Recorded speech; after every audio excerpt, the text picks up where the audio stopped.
আমরা আজকে আলোচনা করব হ্যাভ, হ্যাজ,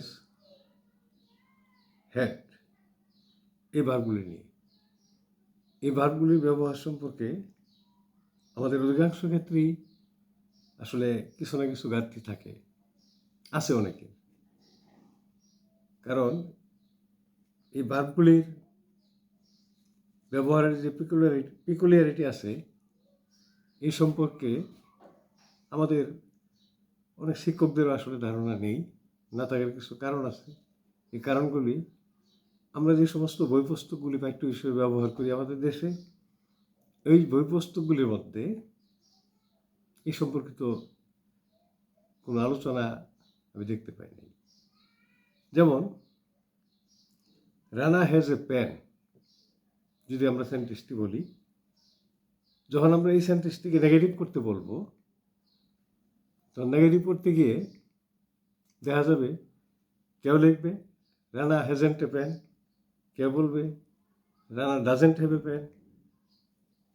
অতি বুদ্ধিমান যারা না জানাটাকে ডাকার জন্য কৌশলে একটা সেন্টেন্স লিখে দিবে, সেটা হলো Rana has no pen, Rana has no pen. Actually এই সেন্টেন্সের নেগেটিভ এটি নয়। কারণ আমি যদি বলি রানা হ্যাজ 5 পেন্স, কিন্তু বাস্তবে রানার কাছে 5টি কলম নাই, আছে 2টি। তো সেই ক্ষেত্রে কীভাবে রানা হ্যাজ নো পেন তো বলতে পারবে না, তখন বলতে হবে Rana doesn't have 5 pens but he has 2 pens. এই জায়গায় গেলে তো রাখে যায়, চালাকি দিয়ে পার পাওয়া যায় না। অ্যাকচুয়ালি যখন কোনো বস্তু বা কোনো কিছু পজিশন অর্থে হ্যাভ বা হ্যাজ ব্যবহার হয়, অ্যাকচুয়ালি এই হ্যাভ হ্যাজ হলো মেন ভার্ব বা প্রিন্সিপাল ভার্ব। আর এই প্রিন্সিপাল ভার্বের সেন্টেন্সকে নেগেটিভ করতে হলে আমাদেরকে অবশ্যই একটা অপারেটর আশ্রয় নিতে হবে নট বসানোর জন্য। তার মানে রানা হ্যাজ 5 পেন্স যদি আমি অস্বীকার করতে চাই, তাহলে বলতে হবে Rana doesn't have 5 pens, Rana doesn't have 5 pens. এখানে নো পেন্স বলার কোনো সুযোগ নেই। তাহলে আমাদের কি দাঁড়াইল? রানা হ্যাভ 5 পেন্স নেগেটিভ করতে হলে রানা ডাজেন্ট হ্যাভ 5 পেন্স। একইভাবে ইন্টারোগেটিভ করতে গেলে বলতে হবে has Rana does Rana have 5 pens, এটা বলতে হবে। আবার আমরা অনেক সময় দেখতে পাই Rana has got 2 pens, Rana has got 2 pens. এই সেন্টেন্সটি নেগেটিভ করতে গেলে কি দাঁড়াবে? Rana hasn't got 2 pens. Rana has 2 pens, Rana has got 2 pens. এই সেন্টেন্সটি আমরা গঠনের দিক থেকে দেখতে মনে হবে এটা বোধ পারফেক্ট টেন্স, কারণ গেটের পাস্ট পার্টিসিপল ব্যবহার হয়েছে গট। নো, এই সেন্টেন্সটা সম্পূর্ণরূপে প্রেজেন্ট ইনডিফিনিট টেন্স, কিন্তু ভার্বের একটি বিশেষ গঠন। Have has got present indefinite টেন্সের একটা বিশেষ গঠন। এই গঠন সম্পর্কে জানতে হইলে আমাদেরকে যে বইটা ফলো করতে হবে সেটা হইল Headway English, Liz and John Soars. Headway English, Liz and John Soars, যে বইটি আসলে জেনারেল ইংলিশে ব্রিটিশ কাউন্সিল টিচিং সেন্টার ব্যবহার করে, এক ব্রিটিশ রাইটারের লেখা বই। এই বইয়ে বিস্তারিত এই বিষয়টি আছে। আসলে আমাদের বই পুস্তক, আমাদের লোকালি প্রকাশিত বই পুস্তক যেহেতু পরীক্ষা ভিত্তিক সব গাইড টাইপের, এখানে কোনো আসলে গ্রামার বই নেই।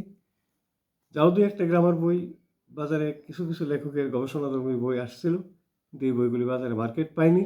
কারণ হলো আমাদের বর্তমান শিক্ষার্থী এবং শিক্ষক এই বইগুলি পড়ে বোঝার মতো ক্যাপাবিলিটিও তাদের নেই।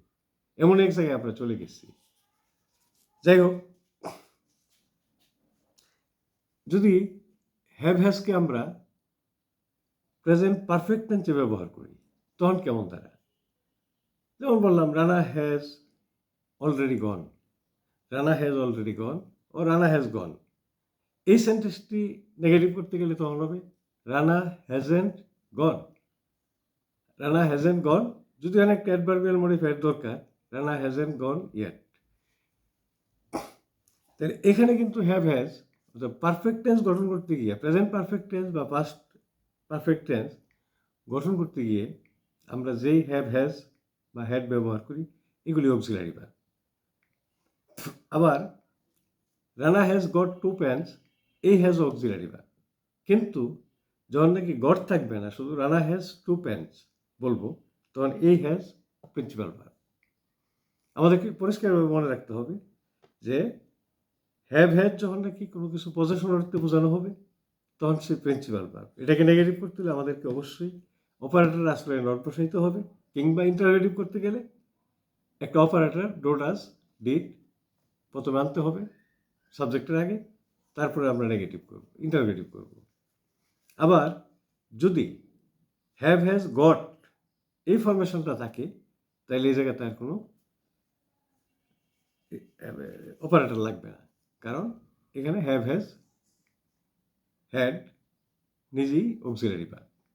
আবার পারফেক্ট টেন্সে, প্রেজেন্ট পারফেক্ট টেন্স বা পাস্ট পারফেক্ট টেন্সে যখন আমরা হ্যাভ হ্যাজ গট হ্যাড ব্যবহার করব, এগুলি আসলে অক্সিলারি ভার্ব।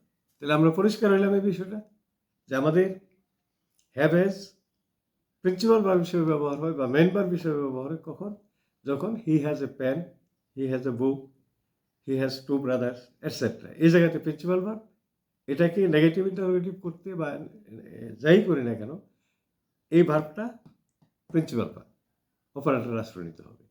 আর যদি হ্যাজ গট, হ্যাভ গট কিংবা হ্যাড গট এটসেট্রা ব্যবহার হয়, তাহলে এই হ্যাভ হ্যাজ হলো অক্সিলারি ভার্ব, কিন্তু এই হ্যাজ গট এটা কিন্তু পারফেক্ট টেন্স না, এটা প্রেজেন্ট ইনডেফিনিট টেন্স। আবারও বলছি বইয়ের রেফারেন্সটা, Liz and John Soars, Headway English, Headway English, Headway English course. আর ওই যে রানা হ্যাজ 2 pens, এটাকে যে চালাকি করে রানা হ্যাজ নো পেন্স দিয়ে নেগেটিভ করে দেয়, এটা কিন্তু নেগেটিভ হয় নাই। নোটা আসলে অ্যাডজেক্টিভ, পেনের আগে বসছে, পেনের মডিফায়ার, নো পেন্স।